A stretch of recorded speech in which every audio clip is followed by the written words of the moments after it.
Chigateri hospital ಇವರೆಲ್ಲ ಸೇರಿ ಇವತ್ತೊಂದು ರಕ್ತದಾನದ ಶಿಬಿರವನ್ನು ಹಮ್ಮಿಕೊಂಡಿದ್ದಾರೆ. ಡಾಕ್ಟರ್ ಸಣ್ಣಪ್ಪ ಅವರೇ, ಡಾಕ್ಟರ್ ರಾಘವನ್ ಅವರೇ, ಬಡವಳ್ಳಿ ಅವರೇ, ಪ್ರಕಾಶ್ ಗಡಿಯಾರ್ ಅವರೇ, ಗೀತಾ ಡಿಎಚ್ ಅವರೇ ಹಾಗೂ ಇಲ್ಲಿ ನೆರವೇರ್ತಕ್ಕಂಥ ಎಲ್ಲ ರೋಟರಿ ಕ್ಲಬ್ಬಿನ ಪದಾಧಿಕಾರಿಗಳೇ, ಸದಸ್ಯರು ರಕ್ತದಾನ ಶಿಬಿರದ ಅವಶ್ಯಕತೆ ಎಷ್ಟಿದೆ, ರಕ್ತದ ಅವಶ್ಯಕತೆ ಎಷ್ಟಿದೆ ಅನ್ನೋದನ್ನ ನಿಮಗೆ ವೈದ್ಯಾಧಿಕಾರಿಗಳೆಲ್ಲ ಹೇಳ್ತಾರೆ. ನೀವು ಕೂಡ ಈಗಾಗಲೇ ಎಸ್ಪೆಷಲಿ ನಮ್ಮ NSS ವತಿಯಿಂದ ಈಗ ಸುಮಾರು ನಾನು ನೋಡಿದ ಹಾಗೆ ಕಳೆದ 2 ವರ್ಷಗಳಿಂದ ಒಂದು 7-8 ರಕ್ತದಾನದ ಒಂದು ಶಿಬಿರವನ್ನ ನಾವು ನಮ್ಮ ವಿಶ್ವವಿದ್ಯಾನಿಲಯದಲ್ಲಿ ಆಯೋಜನೆ ಮಾಡಿದ್ದೇವೆ. ಆದ್ರೆ ನನಗೆ ಒಂದು 2 ತಿಂಗಳಿಂದ ತಿಳಿದು ಬಂದ ಹಾಗೆ ಈ ರಕ್ತದಾನ ಶಿಬಿರವನ್ನ ಮಾಡಿ ಕೆಲವು NGOಗಳು ಎಸ್ಪೆಷಲಿ NGOಗಳು ಈ ರಕ್ತವನ್ನ ಬೇರೆ ಬೇರೆಯವರಿಗೆ ಮಾರಾಟ ಮಾಡ್ತಾ ಇದ್ದಾರೆ ಎನ್ನುವಂತ ಒಂದು ಮಾಹಿತಿ ನನಗೆ ಬಂದಾಗ ನಾನು NSS ಅಧಿಕಾರಿಯನ್ನು ಕರೆದಿ ಇವತ್ತು ಯಾವುದೇ ಕಾರಣಕ್ಕೂ ಕೂಡ ನಮ್ಮ ಮಕ್ಕಳ ರಕ್ತ ಮಾರಾಟವಾಗಬಾರದು, ಆ ಮಕ್ಕಳ ಬಡವರಿಗೆ ಸಿಗಬೇಕು, ದೀನ ದಲಿತರಿಗೆ ಸಿಗಬೇಕು, ಬಡವ ಅದರಲ್ಲಿ ವಿಶೇಷವಾಗಿ ಯಾರಿಗೆ ಅವಶ್ಯಕತೆ ಇದೆ ಅದರಲ್ಲಿಯೂ ಜಿಲ್ಲಾ ಒಂದು ಕೇಂದ್ರದಲ್ಲಿ ಹೆಲ್ತ್ ಸೆಂಟರ್ ನಲ್ಲಿ ಸಿಕ್ಕರೆ ಇನ್ನು ತುಂಬಾ ಒಳ್ಳೆಯದಾಗುತ್ತೆ. ಹೀಗಾಗಿ ಇನ್ನು ಮುಂದೆ ಯಾವುದೇ ರಕ್ತದಾನದ ಶಿಬಿರವನ್ನ ಯಾವುದೇ ಜೊತೆಯನ್ನು ಕೂಡ ನೀವು ಸಂಯೋಜನೆ ಮಾಡಿದ್ರು ಕೂಡ ಆ ರಕ್ತ ನಮ್ಮ ಚಿಗಟೇರಿ ಹಾಸ್ಪಿಟಲ್ಗೆ ಹೋಗ್ಬೇಕಂತ ಹೇಳಿದಾಗ ಅವರು ಕೂಡ ಒಪ್ಕೊಂಡಿದ್ದಾರೆ. ಇವತ್ತು ರೋಟರಿ ಕ್ಲಬ್ನವರು ಇವತ್ತು ಜಗತ್ತಿನಾದ್ಯಂತ ಎಲ್ಲ ರೋಟರಿ ಕ್ಲಬ್ಗಳು ಇಂತ ಸಾವಿರಾರು ಕಾರ್ಯಕ್ರಮಗಳನ್ನು ಹಮ್ಮಿಕೊಳ್ತಾರೆ.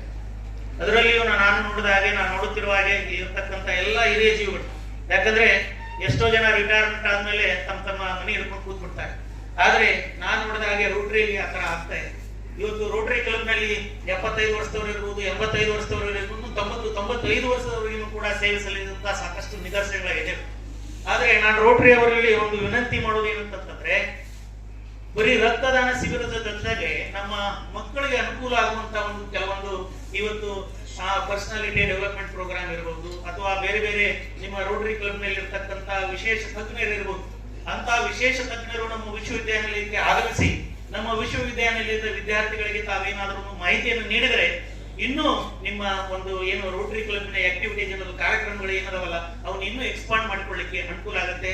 ಅದೇ ರೀತಿಯಾಗಿ ನಾನು ಈ ವೇದಿಕೆಯಿಂದ ನಿಮ್ಮೆಲ್ಲರಿಗೂ ಕೂಡ ನಾನು ಒಂದು ಇನ್ವೈಟೇಷನ್ ಕೊಡ್ತಾ ಇದ್ದೇನೆ. ತಾವು ಯಾವುದೇ ಒಂದು ಉತ್ತಮ ಕಾರ್ಯಕ್ರಮವನ್ನು, ಅದರಲ್ಲೂ ವಿಶೇಷವಾಗಿ ನಮ್ಮ ಮಕ್ಕಳಿಗೆ ಇವತ್ತು ಸಮಾಜವನ್ನ ನಾವು ಹೇಗೆ ಕಟ್ಟಬೇಕು, ದೇಶವನ್ನ ನಾವು ಹೇಗೆ ಕಟ್ಟಬೇಕು, ದೇಶ ಕಟ್ಟಬೇಕಾದ್ರೆ ರೋಟರಿ ಕ್ಲಬ್ನ ಒಂದು ಮಹತ್ವವೇನು, ಇವತ್ತು ಎಷ್ಟೋ ಜನ ವಿದ್ಯಾರ್ಥಿಗಳಿಗೆ ರೋಟರಿ ಕ್ಲಬ್ನ ಮಹತ್ವನೂ ಕೂಡ ಗೊತ್ತಿಲ್ಲ. ನೀವು ಮೊಟ್ಟ ಮೊದಲನೇದಾಗಿ ರೋಟರಿ ಕ್ಲಬ್ನ ಮಹತ್ವ ಏನು, ರೋಟರಿ ಕ್ಲಬ್ಗಳು ಯಾವ ರೀತಿಯಾದಂತಹ ಒಂದು ಸಣ್ಣ ಗೊತ್ತಿರ್ತದೆ. ಇವತ್ತು ಡೆಲ್ಲಿಯಲ್ಲಿರ್ಬೋದು ಅಥವಾ ಅದರಲ್ಲಿ ವಿಶೇಷವಾಗಿ ಕೆಲವು ಕಡೆ ಅಮೆರಿಕದಲ್ಲಿ ಇರ್ಬೋದು, ಇಂಗ್ಲೆಂಡ್ ಇರ್ಬೋದು, ಅಂತ ಒಂದು ಇದರಲ್ಲಿನೂ ಕೂಡ ರೋಟರಿ ಕ್ಲಬ್ಗಳು ಸಾಕಷ್ಟು ಏನು ನಮ್ಮ ಮಕ್ಕಳಿಗೆ ಬೇಕಾದಂತಹ ವಸತಿ ಸೌಕರ್ಯವನ್ನ ಕೊಡ್ತಾ ಇದ್ದಾರೆ. ನಾವು ನಮ್ಮ ಗ್ರಂಥಾಲಯ ಹಾಗೂ ಮಾಹಿತಿ ವಿಜ್ಞಾನ ವಿದ್ಯಾರ್ಥಿಗಳನ್ನ ನಾವು ಧಾರವಾಡ ವಿಶ್ವವಿದ್ಯಾನಿಲಯದ ತಗೊಂಡೋದಾಗ ಪ್ರತಿ ವರ್ಷನೂ ಕೂಡ ಡೆಲ್ಲಿಯಲ್ಲಿ ರೋಟರಿ ಕ್ಲಬ್ ನಲ್ಲಿ ಇರ್ತಕ್ಕಂಥ ಒಂದು ಗೆಸ್ಟ್ ಹೌಸ್ ನಲ್ಲಿ ಇರುವಂತಹ ಒಂದು ವ್ಯವಸ್ಥೆ ಇದೆ. ಸೊ ಹೀಗಾಗಿ ನೀವು ಅಂತ ಒಂದು ಕಾರ್ಯ ಚಟುವಟಿಕೆಗಳ ಬಗ್ಗೆ ಮಕ್ಕಳಿಗೆ ಇನ್ನೂ ಹೆಚ್ಚಿನವಾದಂತಹ ಒಂದು ಮಾಹಿತಿಯನ್ನು ನೀಡಿದರೆ, ಅದರಲ್ಲಿ ವಿಶೇಷವಾಗಿ ನಮ್ಮ ವಿಶ್ವವಿದ್ಯಾನಿಲಯದ ಪ್ರಾಧ್ಯಾಪಕರಿಗೂ ಕೂಡ ತಾವು ಮಾಹಿತಿಯನ್ನು ನೀಡಿದರೆ ನಮ್ಮ ಮಕ್ಕಳನ್ನು ಕೂಡ, ನಮ್ಮ ಶಿಕ್ಷಕರನ್ನು ಕೂಡ, ಬೋಧಕೇತರ ಸಿಬ್ಬಂದಿ ವರ್ಗದವರನ್ನು ಕೂಡ ಈಗಾಗಲೇ ಒಂದು ರೋಟರಿ ಕ್ಲಬ್ನ ಸದಸ್ಯರಾಗಲಿಕ್ಕೆ ಅವರು ಉತ್ಸುಕತೆ ಅಂತ ತಗೋತಾರೆ ಅಂತ ಹೇಳಲಿಕ್ಕೆ ಇಷ್ಟಪಡ್ತಾ ಇದ್ದಾರೆ. ಇನ್ನು ಅದರಲ್ಲಿ ವಿಶೇಷವಾಗಿ ಇವತ್ತು ನಮ್ಮ ಚಿಗಟೇರಿ ಹಾಸ್ಪಿಟಲ್ ಬಗ್ಗೆ ಹೇಳ್ಬೇಕಂತಂದ್ರೆ, ಇವತ್ತು ಚಿಗಟೇರಿಯನ್ನವರು ದಾನ ಮಾಡದಂತ ಒಂದು ಸ್ಥಳದಲ್ಲಿ ಇವತ್ತು ಜಿಲ್ಲಾ ಒಂದು ಸಂಸ್ಥೆ ನಡೀತಾ ಇದೆ, ಅದು ಹೆಲ್ತ್ ಸೆಂಟರ್ ನಡೀತಾ ಇದೆ. ಇವತ್ತು ಅಂತ ದಾನಗಳ ಬಗ್ಗೆನೂ ಕೂಡ ನಮ್ಮ ವಿದ್ಯಾರ್ಥಿಗಳಿಗೆ ಮತ್ತು ನಮ್ಮ ಮುಂದಿನ ಜನರೇಷನ್ಗಳಿಗೆ ಗೊತ್ತಾಗಬೇಕಾಗತ್ತೆ. ಅದಕ್ಕೆ ಯಾಕೆ ಚಿಗಟೇರಿ ಹಾಸ್ಪಿಟಲ್ ಇಟ್ಟರು ಅಂತ ಹೆಸರಿಟ್ಟರು ಅಂತಂದ್ರೆ, ಕೆಲವು ಜನರಿಗೆ ಮಾತ್ರ ಆ ಚಿಗಟೇರಿಯವರ ಬಗ್ಗೆ ಗೊತ್ತಿದೆ, ಇನ್ನೂ ಸಾಕಷ್ಟು ಜನರಿಗೆ ಚಿಗಟೇರಿಯವರ ಬಗ್ಗೆ ಗೊತ್ತಿಲ್ಲ. ಯಾಕಂದ್ರೆ ನಾನು ತಿಳಿದ ಹಾಗೆ ದಾವಣಗೆರೆಯಲ್ಲಿ ಒಂದು ಕಾಲಕ್ಕೆ ದಾನಿಗಳ ಸಂಖ್ಯೆ ತುಂಬಾ ಇತ್ತು. ಇವತ್ತು ಏನಾದರೂ ಒಳ್ಳೊಳ್ಳೆ ಸಂಸ್ಥೆಗಳು, ಅದರಲ್ಲಿ ವಿಶೇಷವಾಗಿ ದಾವಣಗೆರೆ ಅಂತ ಒಂದು ವಿಶ್ವವಿದ್ಯಾನಿಲಯನೂ ಕೂಡ ಬಹುಶಃ ಇಡೀ ದೇಶದಲ್ಲಿಯೇ ದಾವಣಗೆರೆ ವಿಶ್ವವಿದ್ಯಾನಿಲಯ ಮೊದಲನೇ ವಿಶ್ವವಿದ್ಯಾನಿಲಯ, ಒಂದೇ ಒಂದು ವಿಶ್ವವಿದ್ಯಾನಿಲಯ ಇರಬಹುದು. ಯಾರು ದಾನ ಮಾಡಿದಾರೋ ಆ ದಾನಿಗಳ ಜಾಗದಲ್ಲಿ ಒಂದು ವಿಶ್ವವಿದ್ಯಾನಿಲಯವನ್ನ ನಾವು ನಡೆಸ್ತಾ ಇದ್ದೇವೆ. ಯಾಕಂದ್ರೆ ಬೇರೆ ಬೇರೆ ವಿಶ್ವವಿದ್ಯಾನಿಲಯಗಳನ್ನು ಕೂಡ ಸರ್ಕಾರಿ ಜಾಗದಲ್ಲಿದ್ದಾವೆ, ಆದ್ರೆ ನಮ್ಮಲ್ಲಿ SS ಅವರು ಮತ್ತು ರಾಜನಾಳ ಶಾಸ್ತ್ರಪಲ್ಲಿ ಅವರು ಒಂದು ಏನು ಈ ಒಂದು ಭೂಮಿಯನ್ನ ದಾನ ಮಾಡಿದ್ದಾರೆ. ಅಂತ ಒಂದು ಭೂಮಿಯಲ್ಲಿ ದಾವಣಗೆರೆ ವಿಶ್ವವಿದ್ಯಾನಿಲಯ ನಡೀತಾ ಇದೆ.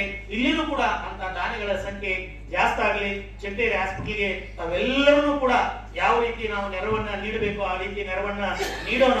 ಆ ಜಿಲ್ಲಾ ಹೆಲ್ತ್ ಸೆಂಟರ್ ಅನ್ನ ಎಷ್ಟು ಮೇಲಕ್ಕೆ ಎತ್ತಲಿಕ್ಕೆ ಸಾಧ್ಯ ಆಗುತ್ತೆ ಅಷ್ಟೆಲ್ಲ ಇವತ್ತು ರೋಟರಿ ಕ್ಲಬ್ ಇರಬಹುದು ಅಥವಾ ಬ್ಯಾಂಕ್ಗಳು ಇರಬಹುದು ಅಥವಾ ಇನ್ನುಳಿದ ಒಂದು ಸಂಸ್ಥೆಗಳಿರ್ಬೋದು, ಇನ್ಕ್ಲೂಡಿಂಗ್ ಯೂನಿವರ್ಸಿಟಿನ ಹೇಳ್ತಾರೆ. ಆದ್ರೆ ಇನ್ನೊಂದು ಮಾತು, ನಾನು ಈ ಚಿಗಟೇರಿ ಹಾಸ್ಪಿಟಲ್ ನ ವೈದ್ಯಾಧಿಕಾರಿಗಳಿಗೆ ಹೇಳೋದೇನಂತಂದ್ರೆ, ನೀವು ಪ್ರತಿ ವರ್ಷಕ್ಕೆ ಮಿನಿಮಮ್ 3 ರಿಂದ 4 ರಕ್ತದಾನ ಶಿಬಿರವನ್ನ ನಮ್ಮ ವಿಶ್ವವಿದ್ಯಾನಿಲಯದಲ್ಲಿ ಮಾಡಬಹುದು. ಯಾಕಂದ್ರೆ ಎವ್ರಿ ಕ್ವಾರ್ಟರ್ ನಮ್ಮಲ್ಲೇ ಸುಮಾರು 3 ರಿಂದ 4 ಸಾವಿರ ಜನ ವಿದ್ಯಾರ್ಥಿಗಳಿದ್ದಾರೆ. ಒಂದು ಸಲ ನೀವು ಏನ್ ರಕ್ತ ತಗೋತಿದ್ರೆ 500 ಜನರು ತಗೋಬಹುದು, 600 ಜನ ತಗೋಬಹುದು. ಇನ್ನೂ ಸಾಕಷ್ಟು ಜನ ವಿದ್ಯಾರ್ಥಿಗಳು ಉಳಿತಾ ಇದ್ದಾರೆ. ವರ್ಷಕ್ಕೆ 4 ಪ್ರೋಗ್ರಾಮ್ಗಳನ್ನು ಮಾಡಿದರೆ ನಿಮಗೆ ರಕ್ತನೂ ಸಿಗುತ್ತೆ ಮತ್ತು ಮಕ್ಕಳಿಗೂ ಕೂಡ ರಕ್ತದಾನದ ಬಗ್ಗೆ ನೀವು ಹೆಚ್ಚಿನ ಒಂದು ಮಾಹಿತಿಯನ್ನು ನೀಡಲಿಕ್ಕೆ ಸಾಧ್ಯ ಆಗುತ್ತೆ. ಅದನ್ನು ನೀವು ಹೆಂಗ್ ಪ್ಲಾನ್ ಮಾಡ್ಕೊತೀರೋ ನಮ್ಮ NSS ಘಟಕದೊಂದಿಗೆ ಮಾಡಿಕೊಳ್ಳಿ. ಅದರ ಜೊತೆಗೆ ಇಲ್ಲಿ ಏನು ನಮ್ಮ ವಿದ್ಯಾರ್ಥಿನಿಯರು ಬಂದಿದ್ದಾರೆ ಅವರ ಪ್ರತಿಯೊಬ್ಬರ ರಕ್ತವನ್ನು ನೀವು ತಪಾಸಣೆ ಮಾಡಿ. ಇವತ್ತು ಎಷ್ಟೋ ಜನ ವಿದ್ಯಾರ್ಥಿನಿಯರಲ್ಲಿ ಎಷ್ಟೋ ಸಾಕಷ್ಟು ವಿಟಮಿನ್ಗಳ ಕೊರತೆ ಇದೆ ಅಥವಾ ಬೇರೆ ಬೇರೆ ಒಂದು ರೋಗಕ್ಕೆ ತುತ್ತಾಗುವಂತಹ ಒಂದು ಕಾರಣಗಳನ್ನು ಇರ್ತವೆ.